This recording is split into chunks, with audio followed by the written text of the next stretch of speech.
Так как больше 10-го бруса у меня нет, это был единственный, поэтому я взял доски более или менее адекватного качества, какие-то из старых вещей разобраны. И сейчас будем распускать на доски по десятке. Да, к сожалению, отходов может появиться неприятно много. Погнали!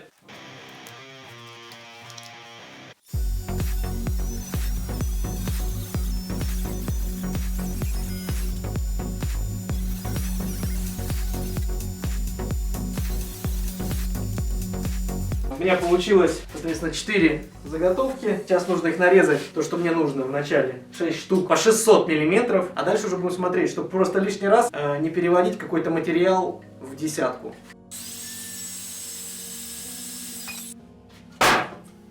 6 штук. Единственное, что вот эти у нас немного отличаются по толщине, но мы все равно будем прогонять все через фуганок и рейсмус, поэтому либо уравняем, либо эти две у нас пойдут на более серьезные вещи и симметричные будут.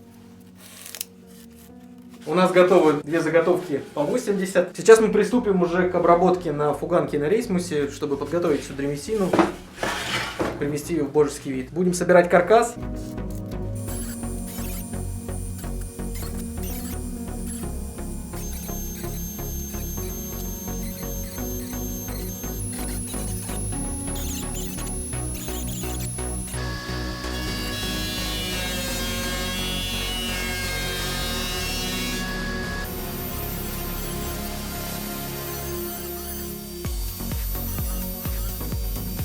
Мы обработали наши заготовки. Так, я сделал разметочку, судя по чертежу, чертежик можете увидеть в описании. Это передние ножки. Мы будем крепить, прятать в паз, поэтому нужно сейчас выбрать паз. 220 сверху мы отступаем, это у нас вверх. По чертежу 100, но так как я доски обрабатывал, они чуть меньше получаются. У нас получается 90, ну и 40 миллиметров глубина. Сюда будет вставляться перемычка, длинная перемычка, на клей и на пару саморезов, и будет передняя стенка готова.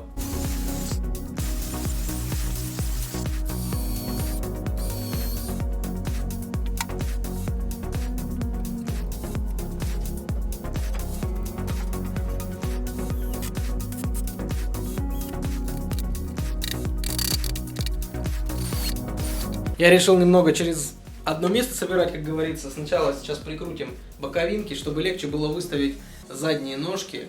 Собираем по чертежу, предварительно зажимаем на струбцины все.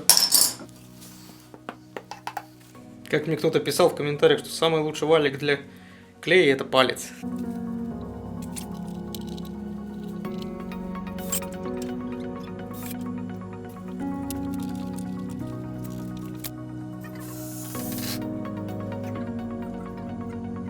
Также поступаем и со второй стороной. Вернемся, когда будем ставить перекладину заднюю.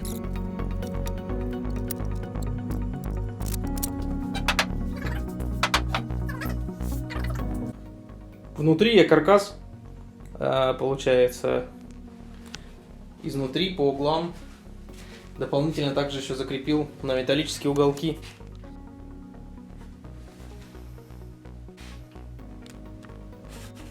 Сейчас нам нужно вкрутить две поперечины. Они получаются 53,5 по длине. Я настрогал для этого еще заготовок, а также потратил весь вечер, строгая доски для обшива.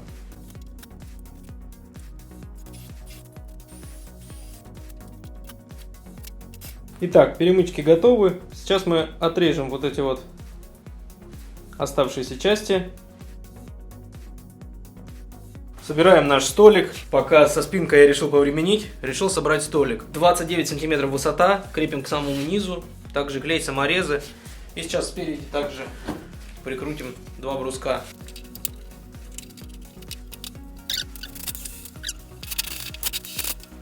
Есть! С горем пополам, все вкрутил. Теперь можно сделать какие-то перемычки. Посмотрим сейчас, либо внутри их сделаем, свяжем за подлицо, либо снаружи, либо наоборот изнутри. Сейчас посмотрим, что у нас есть. Я думаю, что можно обычной доской, которую мы нарезали из поддона, не брусом. Связывать будем вот такой вот досочкой. Мы вчера ее напилили, настрогали с брусков от поддонов.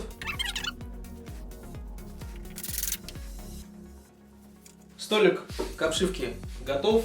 Также я по торцам профуговал все наши нарезанные дощечки для зашивки. Остается подготовить спинку. Для спинок я отобрал дощечки чуть потолще. Сейчас нарежем. Отрезаем наши доски по 60 сантиметров.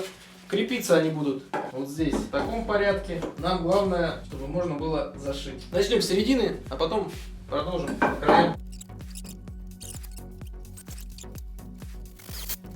Ну, предварительно готово. Я прикрутил лаги для спинки. Будем начинать зашивать с сиденья.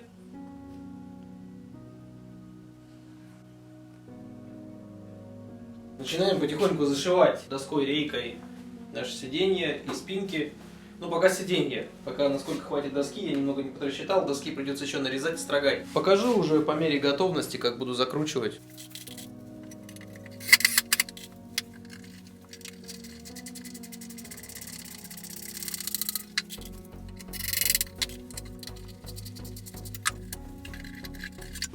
И вот с помощью этой проставочки делаем расстояние между досочек. Ну и так, сколько сейчас нам хватит доски. Я зашил полностью одну сторону. Не смотрите на вот этот единственный выступ, это была доска вот по этой длине, поэтому я не стал ее обрезать. Какая разница, она все равно закроется столиком, видно не будет. Так, это готово. Это пока не прикручивал под нож, потому что доска, блин, получилась. Пропеллер жуткий, и она играет. Вот оно видно. Мы ее просто уберем. Пока просто для примерки положил, как это будет выглядеть. Ну и здесь подшил 4 штучки. Ну и вот этой рейкой мы разделяем, естественно. Вот так это выглядит. Получается, на мой взгляд, очень даже неплохо. Прикольно. Прикольно то, что можно выйти, присесть, посидеть, почитать, попить кофейка. И все это выглядит вполне сносно.